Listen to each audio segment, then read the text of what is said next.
बच्चे ग्रेजुएशन करके MA BA करके मजदूर बन रहे हैं, बेरोजगार बैठे हैं, और भाजपा के लोग 7वां फेल भी हैं तो अब आपके राजा बन रहे हैं। ये आपके वोट का कमाल है। ऐसे व्यक्ति को मुख्यमंत्री बनाए हैं जिसका चाल, चरित्र और चेहरा तीनों चर्चा का विषय होना चाहिए। लेकिन ये नई भाजपा है और इन्होंने दिखाया है कि बिहार को अब गुजरात से चलाया जाएगा। तो बिहार से 10-12 हजार रुपए में काम करने के लिए नौजवान लाखों की संख्या में नहीं उपलब्ध होंगे तो 30 लाख से ज्यादा लोग गुजरात में मजदूरी करने के लिए मिलेगा कहां से? दुर्भाग्य है, लेकिन गलती हुई है तो भुगतना तो पड़ेगा ही। यही बात आपको आज बताने आए हैं। ज्ञान की भूमि बिहार, ज्ञान की भूमि बिहार को ये चाल, चरित्र, चेहरा का दावा करने वाली भाजपा का पहला सौगात है।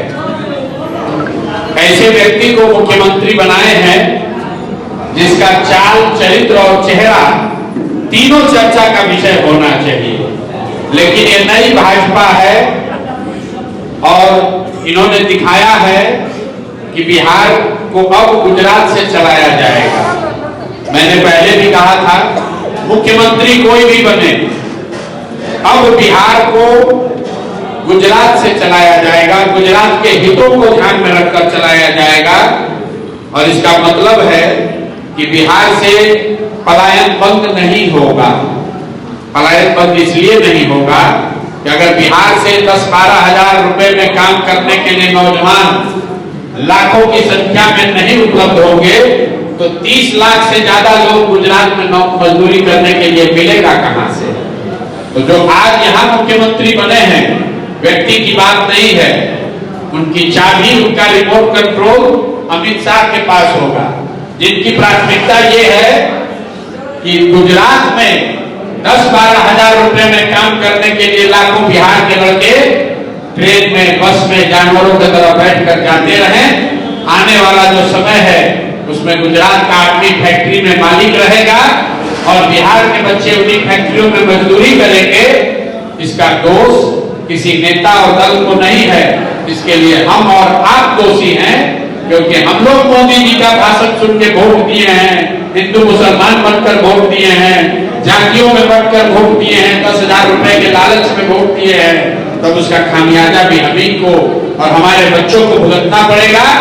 जिस 10,000 की लालच में आपने वोट बेच दिया, वही 10,000 रुपए कमाने के लिए बिहार के बच्चों को जाकर गुजरात के, पंजाब के, दिल्ली के, बॉम्बे के फैक्ट्रियों में अपनी हड्डी गलानी पड़ेगी। ये दुर्भाग्य है, लेकिन गलती हुई है तो भुगतना तो पड़ेगा ही।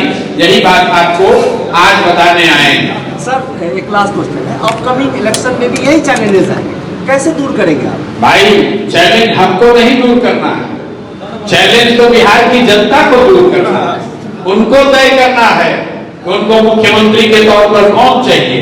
अब चेहरा आ गया सामने, अब देख लीजिए, आपके बच्चे ग्रेजुएशन करके एमए बीए करके मजदूर बन रहे हैं, बेरोजगार बैठे हैं, और भाजपा के लोग 7वां फेल भी हैं तो अब आपके राजा बन रहे हैं। ये आपके वोट का कमाल है। 5 रुपया दैनिक, 10,000 रुपया मतलब 5.5 रुपया डेली, 5.5 रुपया डेली के आधार पर आपने वोट बेचा है। आपने वोट नहीं बेचा है, अपने बच्चों का भविष्य बेचा है। आपने वोट नहीं बेचा है, अपने बच्चों का रोजगार बेचा है। आपने वोट नहीं बेचा है, अपने लिए इंदिरा आवास और अच्छी स्वास्थ्य व्यवस्था बेची है। तो अगर गलत करोगे भाई तो गलत ही होगा। कोई प्रशांत किशोर, कोई नेता, कोई दल बिहार को नहीं सुधार सकता है जब तक बिहार के लोग नहीं सुधरेंगे, जब तक सीमांचल के लोग नहीं सुधरेंगे, तब तक कोई बिहार को नहीं सुधार सकता है। बहुत बहुत धन्यवाद।